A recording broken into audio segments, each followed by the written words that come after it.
পাখির চোখ বিধানসভা ভোট, দায়িত্ব পেয়েই পশ্চিমবঙ্গে আসছেন নীতিন নবীন। মঙ্গলবার দুদিনের পশ্চিমবঙ্গ সফরে আসছেন বিজেপির সর্বভারতীয় সভাপতি। মঙ্গলবার দুর্গাপুরে কমল মেলায় যোগ দেবেন, এরপর বুধবার কালী মন্দিরে পুজো দেবেন তিনি। সেদিনই অর্থাৎ বুধবার বর্ধমান এবং আসানসোলের বিজেপি নেতাদের সঙ্গে বৈঠক করবেন নীতিন নবীন।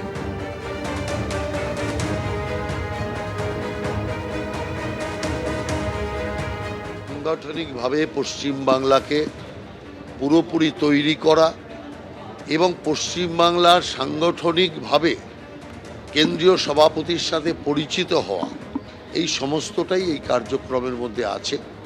বাইরে যে সমস্ত অন্যান্য নেতারা আছেন, প্রধানমন্ত্রী হোক, গৃহমন্ত্রী হোক বা অন্যান্যরা, তারা বাইরে মহল তৈরি করার চেষ্টা করছেন। আর তার সাথে সাথে সংগঠনকে আরও জোরদার করা এবং নির্বাচনমুখী করার জন্য কেন্দ্রীয় সভাপতির নির্দেশ এবং তার যে আশীর্বাদ, সেটা আগামী দিন বাংলার পক্ষে যথেষ্ট মঙ্গলদায়ক হবে বলে আমি মনে করি। বাবরি মসজিদ তৈরির কাজ খুব শীঘ্রই শুরু হবে, ইতিমধ্যেই জানিয়েছেন হুমায়ুন কবির। আর এবার বাবরি মসজিদের জন্য সয়েল টেস্ট, বাবরি মসজিদের জন্য প্রস্তাবিত জমির মাটি পরীক্ষা। 11ই ফেব্রুয়ারি থেকে হুমায়ুন কবিরের বাবরি মসজিদ তৈরির কাজ শুরু হতে চলেছে।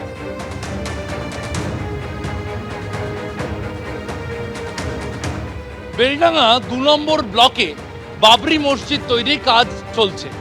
6ই ডিসেম্বর যে বাবরির শিলান্যাস, বাবরি মসজিদের শিলান্যাস করেছিলেন হুমায়ুন কবির, তার উপস্থিতিতে এই কাজ শুরু হয়েছিল। সেখানেই রবিবার চলছে সয়েল টেস্টিংয়ের কাজ এবং এই সয়েল টেস্টিংয়ের রিপোর্টের উপর ভিত্তি করে পরিকল্পনা তৈরি করা হবে নির্মাণ কাজের। পরিকল্পনা অনুযায়ী আগামী 11ই ফেব্রুয়ারি থেকে নির্মাণ কাজ শুরু হওয়ার কথা বেলডাঙ্গায় এই বাবরি মসজিদের। তার আগে কলকাতা থেকে লোক এনে মুর্শিদাবাদের বেলডাঙ্গাতে প্রস্তাবিত মসজিদের জমিতে করা হচ্ছে সয়েল টেস্ট। ক্যামেরায় প্রবীর দের সঙ্গে শিবাশিস মৌলিক, এবিপি আনন্দ, বেলডাঙ্গা।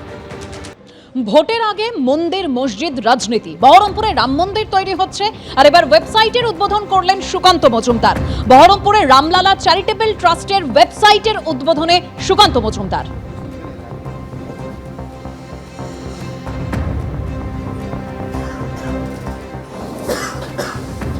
এটা ট্রাস্টের পরিকল্পনা। আমি ট্রাস্টের সদস্য বা নই, আমি অ্যাডভাইজার।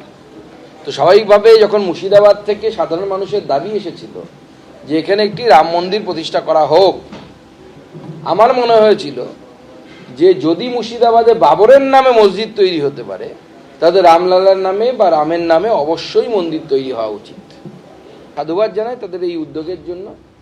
এবার ওনারা ঠিক করবেন, মুর্শিদাবাদের মানুষ ঠিক করবেন, সমগ্র হিন্দু সমাজ এবং সনাতন সমাজ ঠিক করবে কবে তারা মন্দির করবে। কারণ মন্দির সমাজের পয়সায় তৈরি হয়। অযোধ্যাতে সরকারি পয়সা 1 টাকাও খরচ হয়নি। আমাদেরও উদ্দেশ্য হচ্ছে এই মন্দির সমাজের হিন্দু জনসাধারণের দানের মধ্য দিয়ে এই মন্দির নির্মাণ হবে। মসজিদ করার অধিকার আছে আমার কমের টাকায়, পাশাপাশি অমুসলিম যারা, সনাতন ধর্মাবলম্বী মানুষ যারা, তাদের মন্দির করার অধিকার রয়েছে। সে ব্যাপারে ওনারা, আমি যখন 2024 সালে ঘোষণা করেছিলাম, তখন ওনারা সাগরদিঘিতে একটা প্রত্যন্ত গ্রামে একটা রাম মন্দিরের ভিত্তি স্থাপন করেছিল। পাশাপাশি আমি যখন 6ই ডিসেম্বর এটা করেছি বাবরি মসজিদের, সেদিনকে আবার বহরমপুরের একটা জায়গাতে করেছে। আমার যদি কোনো সাহায্য তারা প্রার্থনা করে যে রাম মন্দির করার ক্ষেত্রে, আমি নিশ্চয় করব, আমার ট্রাস্টই করবে। আর এবার পাণ্ডবেশ্বরের ছবি রাখবো, যেখানে বিজেপির পরিবর্তন সংকল্প যাত্রায় তুলকালাম পরিস্থিতি তৈরি হয়। জিতেন্দ্র তিওয়ারিকে গীতা বিতরণে বাধা দেওয়া হয়, আর এই অভিযোগ তৃণমূলের বিরুদ্ধে।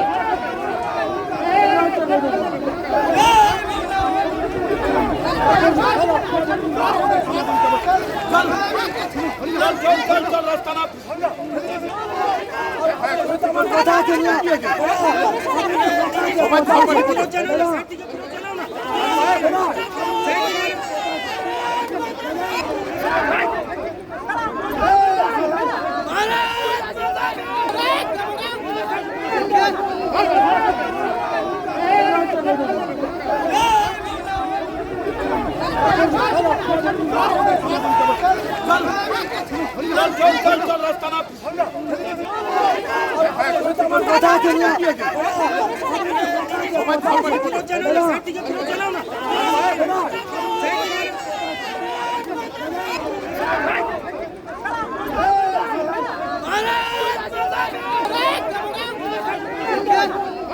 এবিপি আনন্দ, এগিয়ে থাকে, এগিয়ে রাখে।